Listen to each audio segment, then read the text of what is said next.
What do we want our guests to know about us? What do we want them to know? That we love each other. Eh.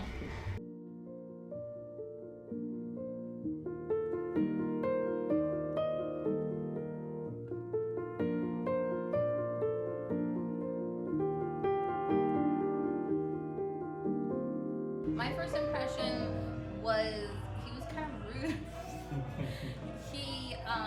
I came up to him because he was standing next to one of my friends, and I introduced myself. He's like, "Yeah, I know your name, or I know who you are," and I'm like, "Excuse me, I'm sorry." My first impression of Taña was she was kind of cute and a little quiet. And she was friends with my friend, so I had to meet her.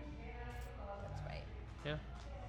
Something a lot of people don't know is that he actually does enjoy reading, and he doesn't. I mean, he'll read for hours on end, and he'll make fun of me for being the bookworm, but he's just the same. He likes to read, and he'll take my suggestions on books and stuff as long as they're not too much of a chick flick. We found a couple of books that we really enjoy reading together, and I've gotten upset when he's finished a book before me. Which rarely happens, by the way. She'll stay up till 4 a.m. reading a book. He's like really particular about how you do the dishes. Not that he does them often, but when I do them or he does them, they have to be done a certain way and put in the dishwasher a certain way. Our dishwasher sucks, so you gotta wash the dishes first and then put them in the dishwasher to get rinsed. When we go to bed, she stays up another 4 hours at least usually before she falls asleep. So it's not like you're really going to bed with your woman. You're just like laying there with like a person who just stays up all night. Reading, Facebook. It's small things.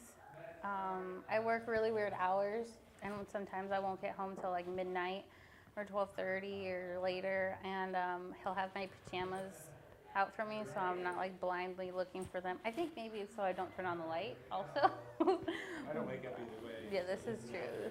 So he'll put out my pajamas for me, and then a lot of the times there'll be a glass of water sitting for me on the nightstand. So that's something. It's the small things that make me feel loved. I guess probably how much she pushes me to do like my timber sports, and Better make that money.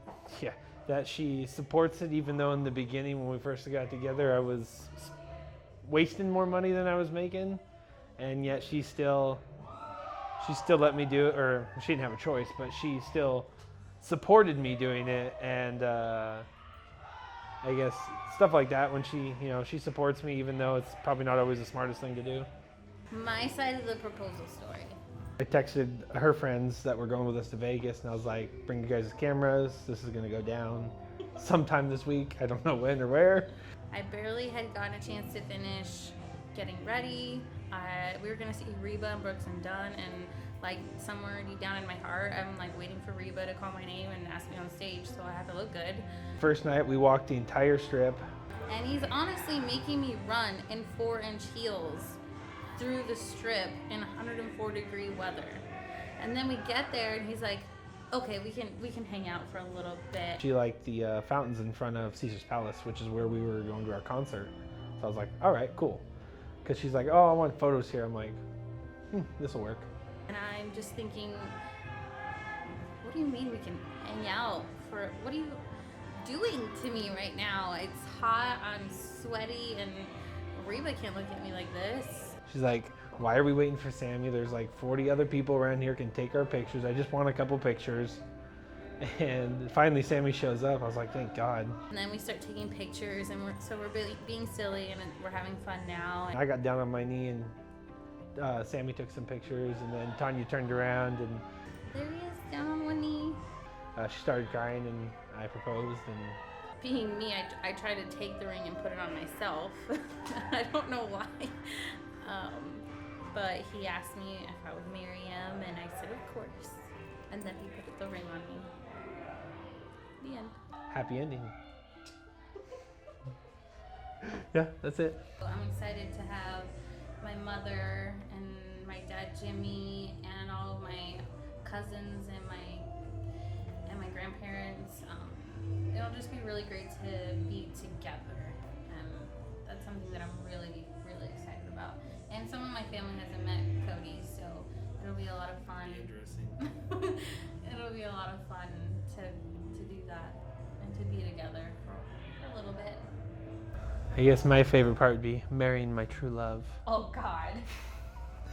I think it'll be fun to have both our families and friends and everyone together, and be able to. Everyone should get along fine, so I think that'll be nice. And what family has seen each other, they all like each other a lot and don't shut up about each other, and so it ought to be a pretty good time. A couple other good moments would have been when she took me to the Bahamas with her and her family. That was a lot of fun, and we had a really good time hanging out and getting to see all the sights. People like to ask me if I'm like having second thoughts or nervous or anything about that. And I've never been nervous, and I've never had second thoughts before. I just had like a moment of reassurance and clarity when we went through a friend of mine passed away, and it was probably one of the hardest things that I'd ever been through. But the way he took care of me and was there for me and just loved me was probably one of the most clarifying moments for me, knowing that I was gonna marry someone who was gonna take care of me even when I didn't know I needed to be taken care of. There, now it's cheesy too. I really hope that everybody is having fun and that everybody knows how much we love them. And my sister better not be at the bar.